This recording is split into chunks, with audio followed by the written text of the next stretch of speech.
serta guru-guru yang lain. Kita doakan semoga Allah panjangkan umurnya, Allah sehatkan badannya, Allah berkahkan rizkinya, Allah berkahkan ilmunya. Tokoh masyarakat, sesepuh Bapak Yayat Ruhiyah, Bapak Matsuri Abbas, Bapak Haji Edi Sujana, Bapak Didin Saifuddin, Bapak Haji Sumarno. Didoakan juga sesepuh kita, semoga Allah panjangkan umurnya, Allah sehatkan badannya, Allah berkahkan rizkinya, dan Allah berkahkan keluarganya. Yang kami hormati Ketua DKM beserta staf kepengurusannya, yang kami hormati aparatur pemerintah, Bapak RT 11 yaitu Bapak Darso, yang kami hormati Ketua RT 12 yaitu Bapak Amin Siregar, dan yang kami hormati Ketua RW 10 Ibu Lucy. Kita doakan juga semoga Allah panjangkan umurnya, Allah sehatkan badannya, dan Allah berkahkan rizkinya, Allah berkahkan keluarganya. Ibu-ibu, bapak-bapak, hadirin wal hadirat, calon-calon penghuni surga. Puja dan puji syukur kehadirat Allah Subhanahu wa taala yang telah memberikan ribuan bahkan miliaran kenikmatan kepada kita semuanya, sehingga alhamdulillah pada pagi menjelang siang ini kita bisa berkumpul bermuajahah dalam rangka memperingati Maulid Nabi Muhammad sallallahu alaihi wasallam. Mudah-mudahan dengan cara kita memperingati Maulid ini, kita semuanya mendapatkan ridho dan berkah dari Allah Subhanahu wa taala. Dengan barokahnya kita memperingati Maulid Nabi ini, yang hadir maupun yang tidak hadir, semoga Allah panjangkan umurnya, Allah sehatkan badannya, Allah berkahkan rizkinya, Allah jauhkan dari bala dunia serta bala akhirat, Allah permudahkan segala urusannya, baik urusan dunia, agama maupun akhiratnya, Allah manfaatkan ilmunya, Allah sukseskan cita-citanya, Allah kabulkan segala permohonannya, Allah jadikan keluarganya semoga menjadi keluarga yang sakinah, mawadah, warahmah. Allah jadikan anak keturunannya semoga menjadi anak yang soleh dan solehah, yang berbakti kepada Allah dan Rasulnya, berbakti kepada kedua orang tuanya, berguna bagi nusa bangsa dan agama. Terakhir dengan perayaan Maulid Nabi ini, yang punya hutang semoga Allah lunaskan hutangnya. Giliran hutang aminnya kencang, dari tadi aminnya nggak ada. Bu, punya hutang bu, banyak, pengen lunas, saurin. Salawat beserta dengan salam semoga Allah curahkan kepada baginda alam Nabi Muhammad, juga mudah-mudahan tercurahkan kepada keluarganya, sahabatnya, dan umatnya, bil khusus yang hadir pada kesempatan kali ini. Semoga kelak yaumul kiamat mendapatkan syafaatnya. Amin ya Allah ya Rabbal. Bu, masih hidup? Alhamdulillah. Ibu-ibu ngaji mah tiap hari, makanya kan yang paling banyak di mana-mana pengajian kan ibu-ibu ya bu. Ya bu, pengajian yang paling banyak ibu-ibu. Alhamdulillah berkah semuanya. Bapak-bapaknya juga banyak juga. sejarah Maulid Nabi ketika Rasulullah dilahirkan. Itu kakeknya Abdul Muthalib membawa bayi Nabi Muhammad itu, membawa Muhammad itu tawaf. Tawaf itu dalam rangka orang zaman dahulu itu rasa syukur. Syukur atas nikmat Allah bahwa Abdul Muthalib kakeknya itu mempunyai cucu. Kemudian dia saking senangnya tawaf mengelilingi Ka'bah. Itu lagi dibawa itu bayi kan. Itu bersinar sehingga orang-orang kafir itu melihat apa yang dibawa oleh Abdul Muthalib. Semuanya penasaran. Ternyata yang dibawa tawaf oleh Abdul Muthalib adalah seorang bayi. Sammaituhu Muhammadan. Orang-orang Quraisy itu pada bertanya, "Ya Abdul Muthalib, bayi yang kau bawa itu siapa namanya?" Abdul Muthalib menjawab, "Bayi yang saya bawa ini namanya Muhammad." Orang-orang Quraisy itu pada tercengang nama Muhammad, karena pada waktu itu nama Muhammad tidak ada. Namanya kan kalau memang di Mekah itu kan adanya Abu Thalib, Abu Lahab, Abu Sufyan, Abu Jahal, Abu Gosok, dan abu-abu yang lain. Tapi kok di situ ada nama Muhammad, orang-orang Quraisy semuanya tercengang. Orang Jawa bilang gumun. "Ya Abdul Muthalib, kenapa kau namakan cucumu bernama Muhammad?" Abdul Muthalib menjawab, "Saya menamakan cucuku Muhammad ini supaya kelak nanti menjadi orang yang mulia, menjadi orang yang terpuji." Ini ada pelajaran bagi kita, Bu. Pelajaran bagi kita kalau kita memberikan nama kepada anak sesuai dengan doa kita. Jangan sampai kita memberikan nama kepada anak yang tidak ada artinya. Zaman sekarang lahirnya bulan Juni,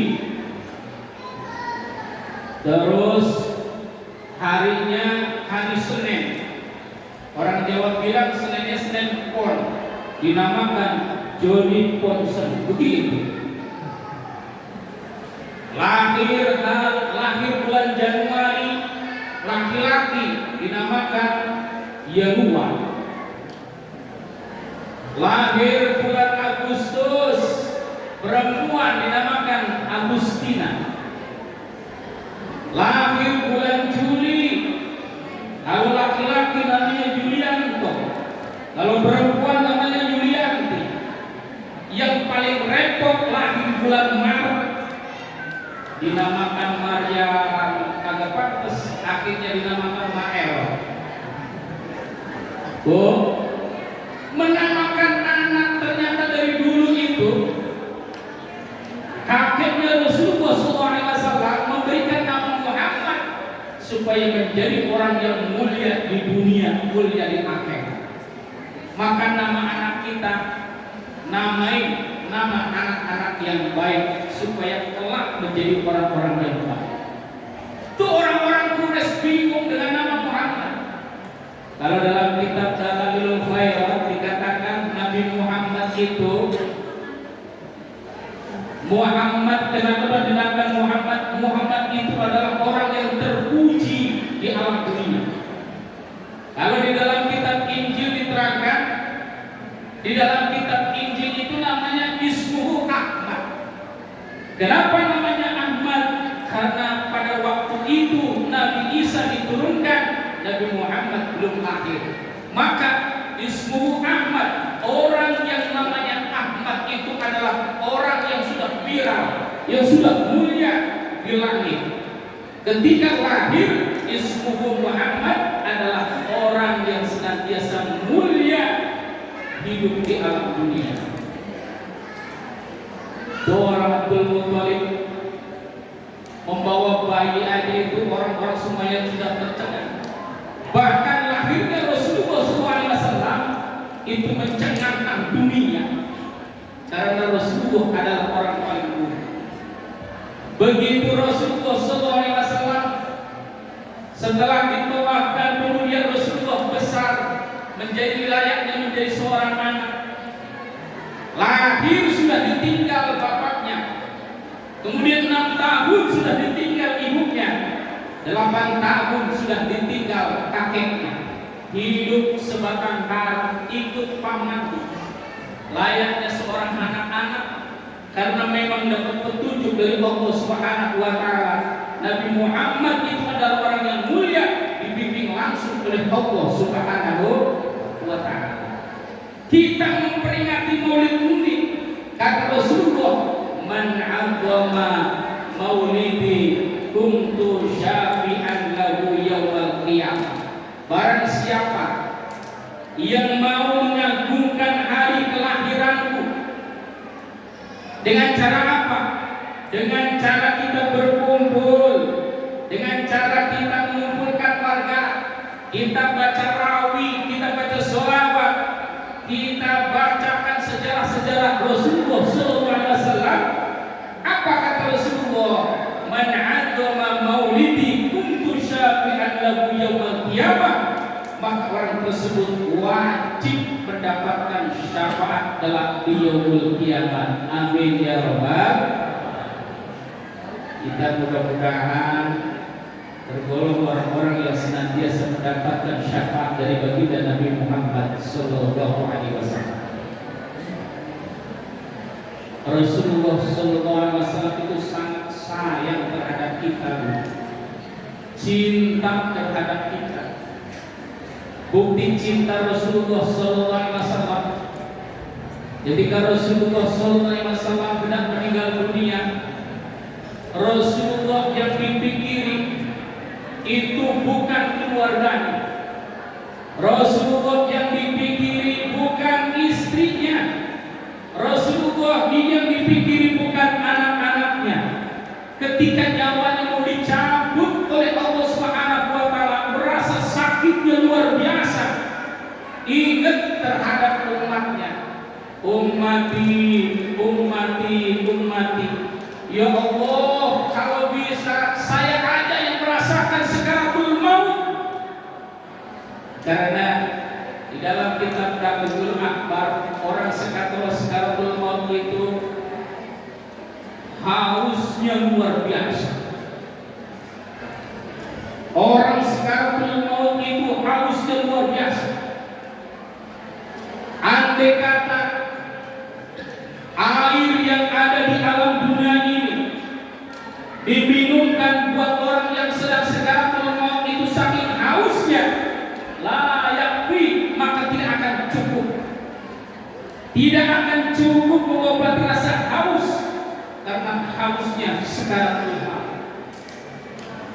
Makanya orang kalau memang lagi sekaratul maut, kita itu yang di sampingnya harus senantiasa mentalkin.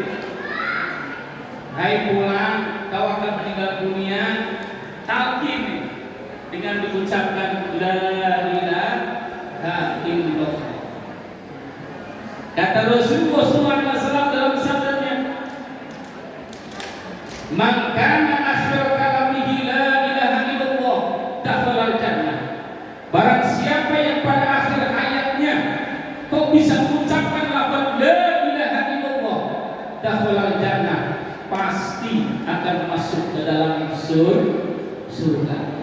Makanya penting banget ketika Rasulullah SAW sekaratul maut, yang dipikirkan bukan anak-anaknya, yang dipikirkan bukan istri-istrinya, yang dipikirkan bukan keluarganya, tapi yang dipikirkan kita sebagai umatnya supaya tidak merasakan rasanya sekaratul maut. Maka kita bersyukur Kalau kita benar-benar pengen sekaratul maut, benar-benar pengen sekaratul maut nikmat, maka jangan lupa perbanyak membaca sholawat. Apa bu? Boleh itu pakai sholawat cibil. Sallallahu ala Muhammad. Sallallahu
berdoa, ya Allah, mengadunya seperti ini.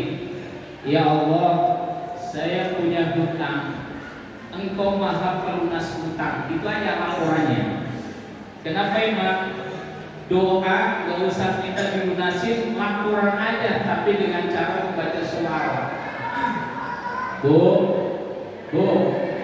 ibu-ibu, bapak-bapak punya anak yang soleh, udah soleh nurut lagi, nurut terhadap orang tuanya, punya sepatunya udah lama bolong. Itu anak yang nurut tadi ngomong sama ibunya, Bu, sepatu saya bolong. Tapi dia ngomong, tapi gak apa-apa deh, bolong enak kok, ada kipas anginnya, begitu. Kira-kira ibu punya anak nurut kayak gitu, kira-kira mikirin mau beliin sepatu enggak? Bapak-bapak punya anak-anak yang nurut kayak gitu, sepatunya bolong, cepat laporan doang, kira-kira mau diganti gak dengan sepatu yang baru?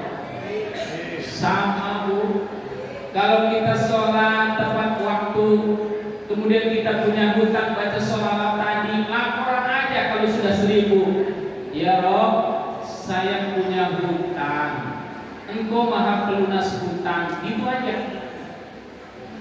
Yakin, aku yakin dengan barokahnya sholawat, Allah akan berikan rezeki yang tidak disangka-sangka. Allah berikan rezeki yang tidak disangka-sangka. Bisa jadi dagangan kita laris, bisa jadi kita anak kita kerjaan dapat bonus, dikasihkan ke orang tuanya, bisa nyaur utang. Bahkan ada yang mau berangkat umroh, mau berangkat haji, banyakin baca sholawat. Orang yang sering membaca sholawat akan dituntut oleh Rasulullah akan berziarah ke makam. Apa kata Rasulullah jaminannya kalau sudah berziarah ke makam Nabi? Man zara qabri fid dunya wajabat syafa'atu lahu yaumal qiyamah. Barang siapa yang berziarah ke makamku waktu di alam dunia, kata Rasulullah, berarti kan harus ke Madinah, ya bu? Ya bu, Madinah tahu gak bu Madinah? Citayam belok kiri, Citayam belok kiri, wablas masuk ke Badara. Orang berziarah ke makam Rasulullah, man zara qabri fid dunya wajabat syafa'atu lahu yaumil qiyamah. Siapa yang berziarah ke makamku waktu di alam dunia, wajib mendapatkan syafaat kelak di yaumul kiamat. Kata-kata wajib bu, Pak, di yaumul kiamat nanti Allah hancurkan, luluh lantakan langit dan bumi sehancur-hancurnya, kemudian manusia mati. semua yang bernyawa mati. Kemudian pada hari itu dibangkitkan oleh Allah, dikumpulkan di padang mahsyar. Itu dikumpulkan di dalam padang mahsyar. Allah turunkan matahari di atas kepala kita. Wah, yakin Bu, orang di Bojonggede aja ini kalau jam 11 di rumah gak pakai kipas angin, gak pakai AC, panas gak? Panas gak? Itu nanti di akhirat manusia dikumpulin jadi satu. Matahari Allah turunkan di atas kepala kita. Masya Allah panasnya. Saking panasnya, keringatnya ada yang semata hati. Masya Allah. Saking panasnya lagi, ada yang keringatnya selutut. Ada yang saking panasnya keringatnya sepusat. Ada yang seleher, mohon maaf, ada yang kelelep dengan keringatnya masing-masing. Bayangin Bu, yang namanya keringat baunya gimana Bu? Bu, keringat baunya kayak apa? Hah? Bapak-bapak, keringat baunya kayak apa? Asam. Masya Allah. Keringat yang bau wangi itu adalah keringat pengantin baru. Sama keringat orang pacaran dah begitu. Orang pacaran walaupun keringatnya udah baunya asin tetap baunya wangi begitu. Namanya orang pacaran. Pengantin baru juga kayak gini. Dan kalau sudah ke sono udah setahun 2 tahun yang keringatnya tetap baunya bau asam. Ada yang kelelep dengan keringatnya masing-masing. Tapi jaminan bagi orang yang senantiasa berziarah ke makam Nabi, Rasulullah sendiri yang akan mencari kita. Kita lagi kelabakan dengan keringatnya masing-masing. Kita lagi bingung, kita banyak dosa. Dicari oleh Rasulullah. Siapa orang yang sudah pernah ziarah ke makamku? Dicari oleh Rasulullah dan akan diberi syafaat oleh baginda Nabi Muhammad sallallahu alaihi wasallam. Itu bukti cintanya Rasulullah. Ketika di hari kiamat, siapa yang sudah pernah berziarah ke makamnya akan diberikan syafaat. Mudah-mudahan semuanya bisa berziarah ke makam Nabi Muhammad sallallahu alaihi wasallam. Pengen kamu berangkat ke sana? Pengen kamu berangkat ke sana? Ayo doanya dibaca.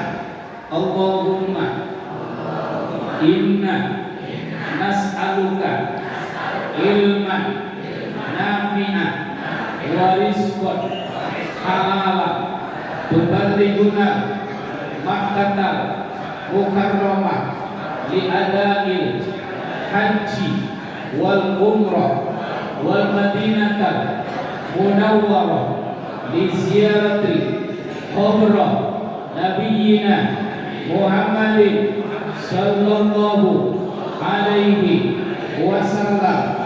Ya Allah, kami mohon ilmu yang bermanfaat, rezeki yang halal, sampaikanlah ke Mekah untuk menunaikan ibadah haji dan umrah. Sampaikanlah ke Madinah untuk berziarah ke makam Nabi Muhammad sallallahu alaihi wasallam.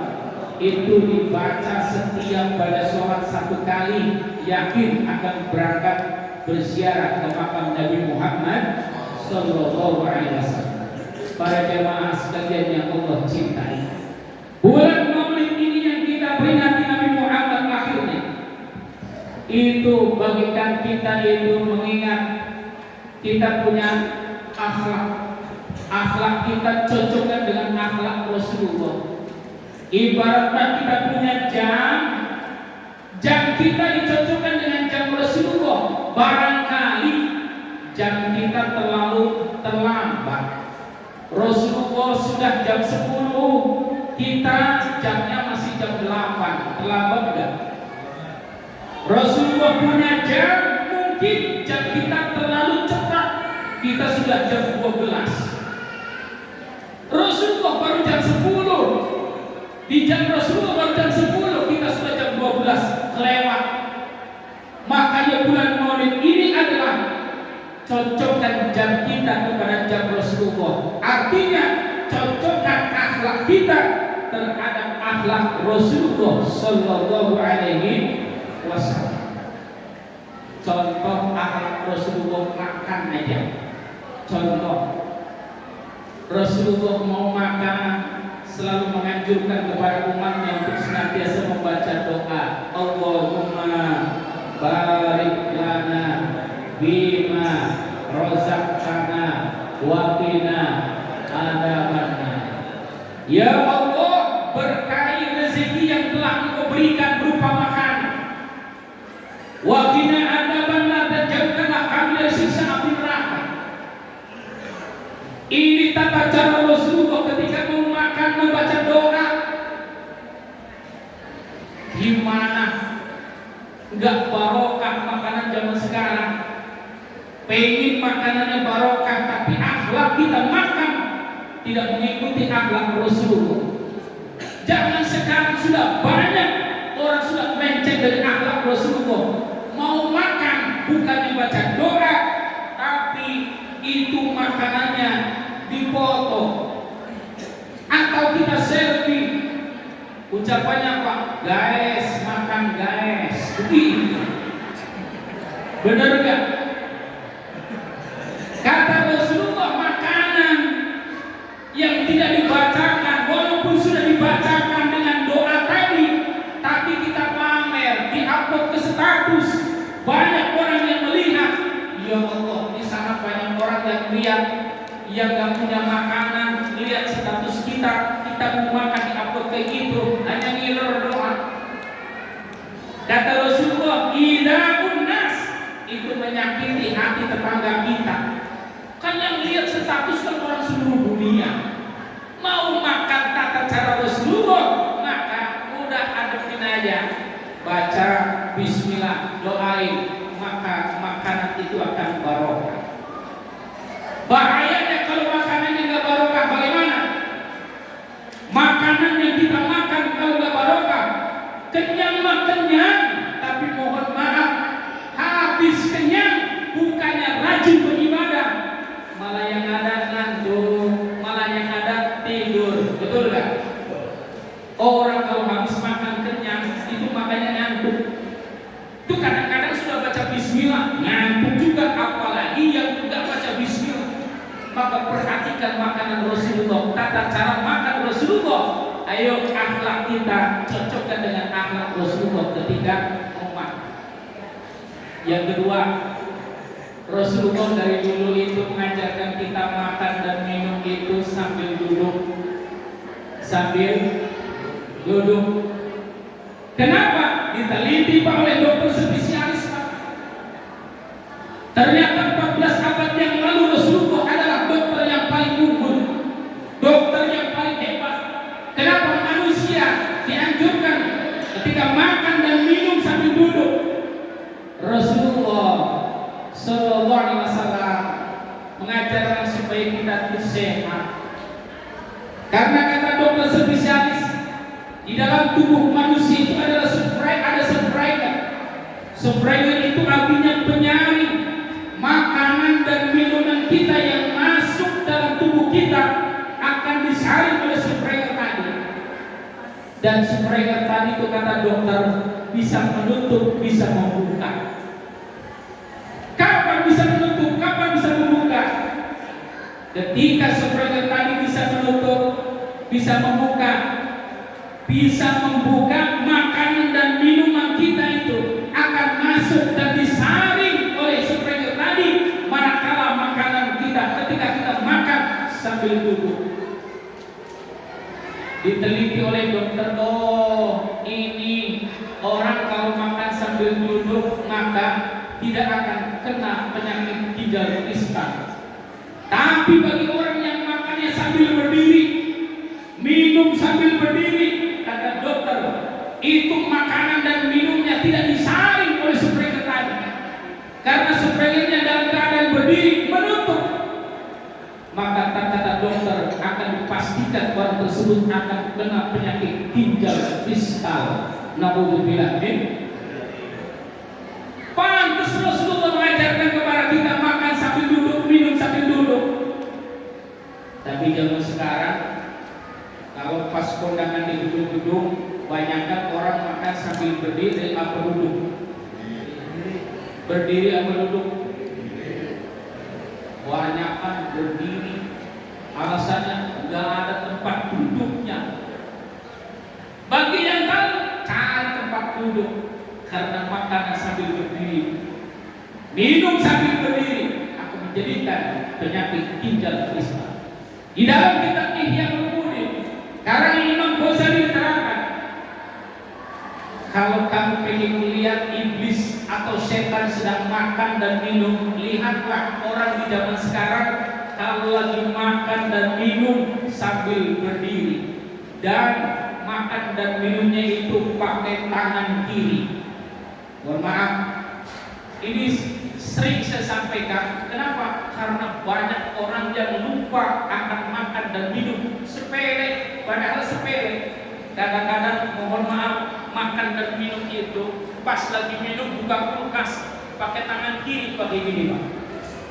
Diminum. Itu akhlak Rasulullah nggak ada. Bahkan Imam Ghazali mengatakan, kalau kamu pengen lihat iblis, kalau kamu pengen lihat setan makan, lihatlah manusia yang makan dan minum sambil berdiri dan makannya pakai tangan kiri. Akhlak Rasulullah ketika makan harus kita ikuti supaya kita sehat. Bukan sehat dunia, tapi sehat akhirat juga. Sampai-sampai Rasulullah mengajarkan, waqina adzaban nar. Ya Allah, dengan makanan tadi selamatkanlah kami dari siksa api neraka. Sampai segitunya. Ini akhlak Rasulullah.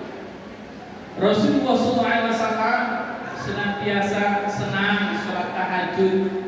Maka kita sebagai umatnya juga sering ikutin sholat tahajud. Rasulullah senang sholat berjamaah, maka umatnya harus rajin-rajin sholat berjamaah. Ini musola apa namanya ini? Musola apa? Nurul Hidayah. Ini kalau suksesnya maulid ini, pas nanti zuhur, asar, maghrib 5 waktunya, kita lihat hari Sabtu sama hari Minggunya ramai apa enggak? Oh, karena Senin sama Jumat apa di kantor, betul nggak? Hari Senin sampai Jumat itu di kantor. Coba lihat suksesnya maulid Nabi ini, dilihat hari Sabtu Minggunya, ini banyak nggak yang jamaah? Kalau banyak jamaah, pasti sukses maulidnya. Tapi kalau teman kosong juga, berarti maulid ini tidak sukses. Apalagi kalau mau melaksanakan sholat isya berjamaah. Masya Allah, orang sholat isya berjamaah, man syahidal isya faka'annama qoma nisfa lailati. Barang siapa yang melaksanakan sholat isya berjamaah, bagaikan melaksanakan sholat separuh malam. Dihitung dari jam 6 sore sampai jam 12 malam. Dihitung sholat terus menerus. Wa man syahida syubha faka'annama qoma lailatan. Dan barang siapa yang melaksanakan sholat subuh berjamaah, faka'annama qoma lailatan, bagaikan melaksanakan sholat semalam suntuk. Dihitung dari jam 6 sore sampai jam 6 pagi.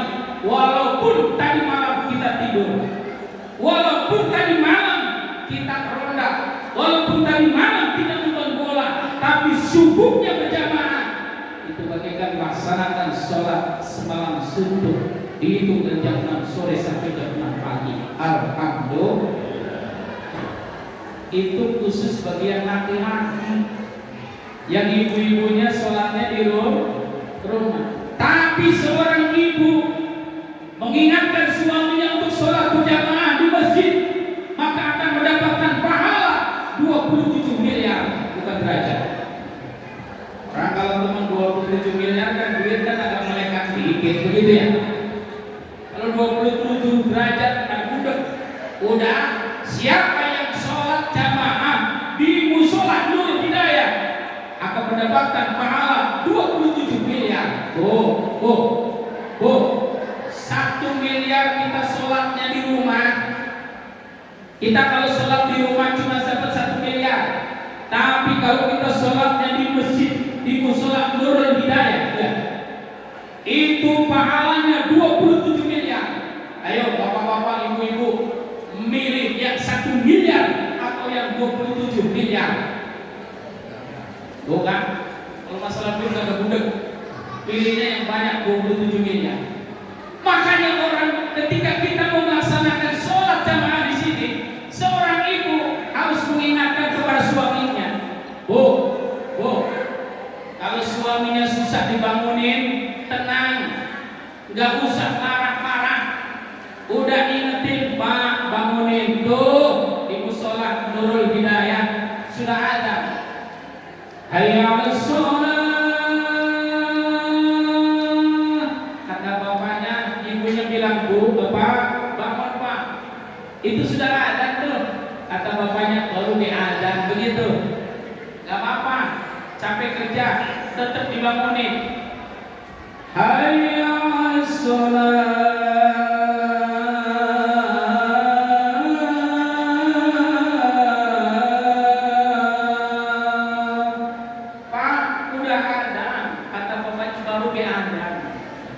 Udah tinggalin.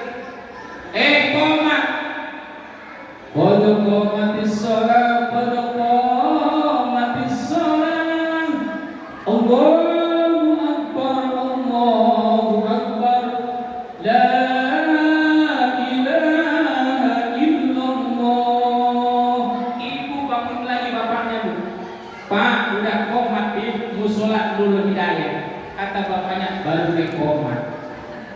Yang itu yang sabar di musola Nurul Hidayah, imamnya sudah baca Fatihah, ghairil maghdubi 'alaihim waladdallin.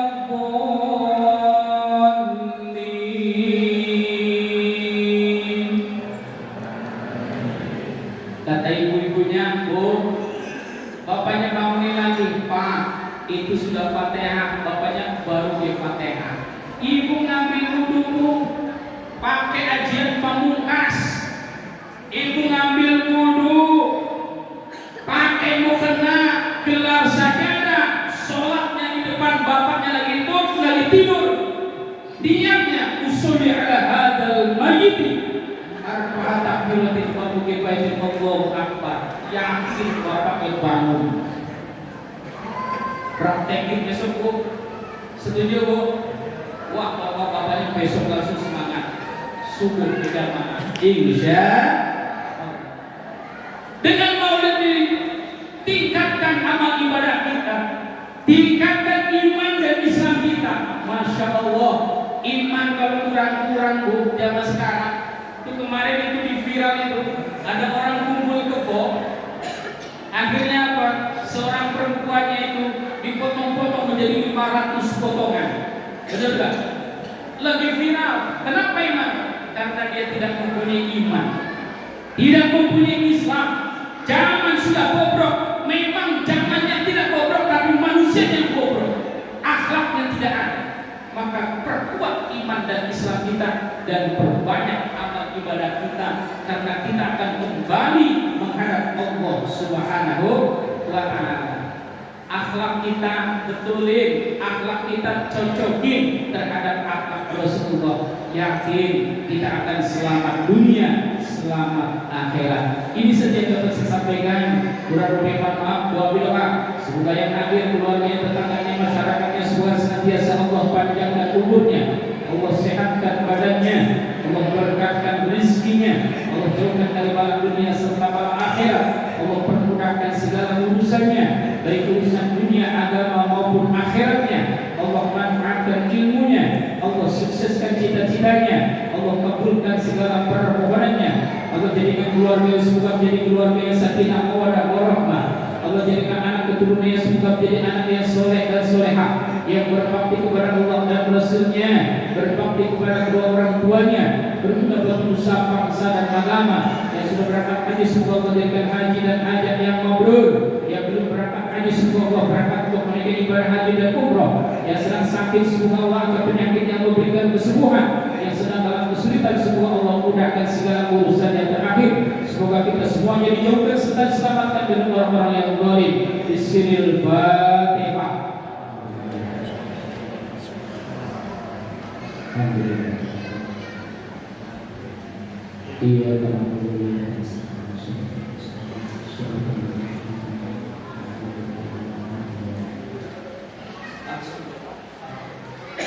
wa huwa al-karim wa huwa ar-rahim wa bi haqqil Fatihah wa bi sirril Fatihah wa bi kalimatil Fatihah ya farijal ham ya kashifal gham ya man hamd ya bi rayaham Allahumma ij'alna wa auladana wa ahlana wa dhurriyyatina wa jama'atina wa dhurriyyatina wa talamina min ahli minna wa bil khair wa la taj'alna wa iyyakum min ahli syarri wa ahli ghair rabbi habli min as-salihin rabbana hab lana min azwajina wa dhurriyyatina qurrata a'yun waj'alna lil muttaqina imama Allahumma inna nas'aluka al-huda wa tuqa wa aqwa qalbina Allahumma ftah 'alaina futuhal arifin bi hikmatika wa anshur 'alaina rahmatika ya dzal jalali wal ikram Allahumma inna nas'aluka 'ilman nafi'an wa rizqan halalan tuballighuna muqarraban li ada'il hajji wal umrah wal madinata munawwara li ziyarati qabr Nabi Muhammad sallallahu alaihi wasallam Allahumma yassir 'alaina sirata rabbika wa bismillah wa sallim qabla an tumitana wa adim 'alaina qurrata bi haramika wa hurmati sallallahu alaihi wasallam ila an tawaffa Rabbana atina min ladunka rahmatan wa hayyi lana min amrina rashada Rabbana innaka jami'un nas la rayba fihi inna Allaha la yukhliful mi'ad Rabbana atina fid dunya hasanah wa fil akhirati hasanah wa qina adzaban nar wa adkhilna al-jannata ma'a abrar ya 'aziz ya ghaffar ya rabbal alamin sallallahu alaihi sayyidina Muhammad wa ala alihi wasallam subhana rabbika rabbil izzati amma yasifun wassalamu ala mursalin walhamdulillahi rabbil alamin kurang maaf bila taufiq wal hidayah assalamualaikum warahmatullahi wabarakatuh.